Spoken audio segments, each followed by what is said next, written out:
Please,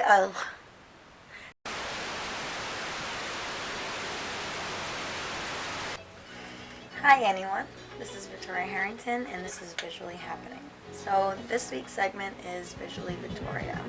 And this segment is dedicated for things I just want to get off my chest, or things I'm interested in, or stories. This week particularly I wanted to talk about the time I had a gun pulled on me. First off, I grew up on a very safe block. I'm very, very, very good friends with everyone that I grew up with, even to this day. When we were younger, we used to play a game called Manhunt.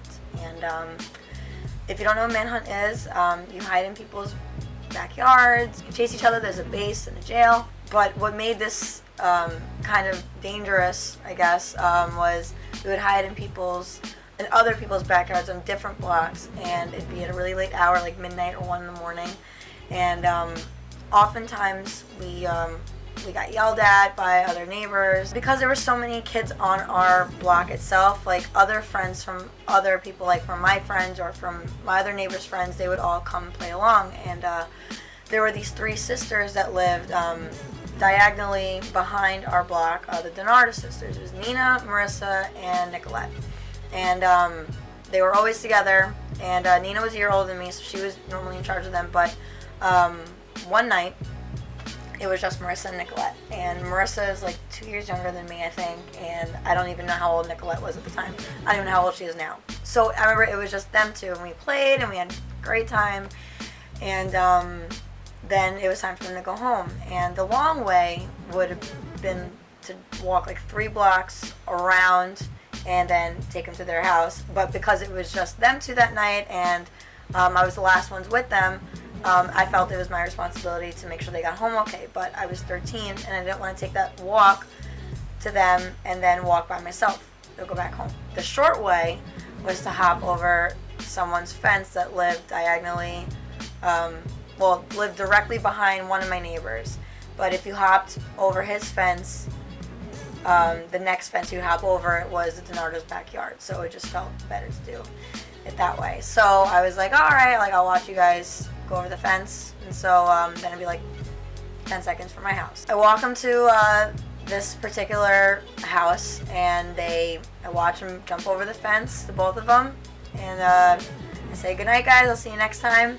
And as soon as they hopped over, the guys, the property in which they had to hop the fence over, his porch light turns on, and I just ducked. That was my instinct, was to duck.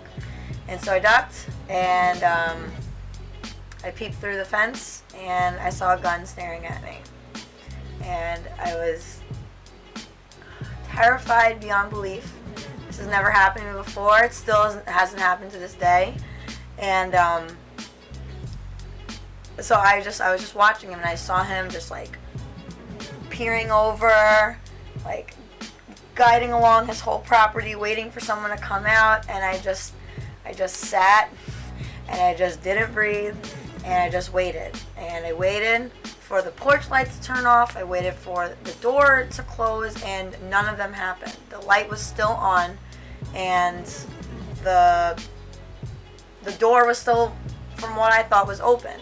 And I sat there for like 10, maybe 15 minutes just staring, waiting. Nothing happened, and I'm sitting there and I'm like, am I just going to sit here all night until morning comes? I didn't even know what time it was at this point. I was like, no, like, if I die now, then I didn't do anything wrong, per se, or I don't think I did. And so I was like, it's now or never. I gotta go home now. And I just hopped up and I just ran, and I looked over and the door was closed. He wasn't there anymore, and I just kept running. That 10-second walk turned to like a 5-second sprint, and I sprinted straight to my bed and wrote down my diary. And that's the one hard proof that I have that this actually happened, and I didn't make it up in my head. So that was the first time I ever had a gun pulled on me. And that's really it. Thank you so much for watching. I hope you enjoyed it. Please subscribe if you haven't already, pretty please. Leave any comments below if you have any stories you want to share, any questions about this story, or anything else to come, anything more you want to know. I'm down to figure it out. I'm down to let you know what I can, and that's it. So I'll be back next week with a new video, and you guys have a great day.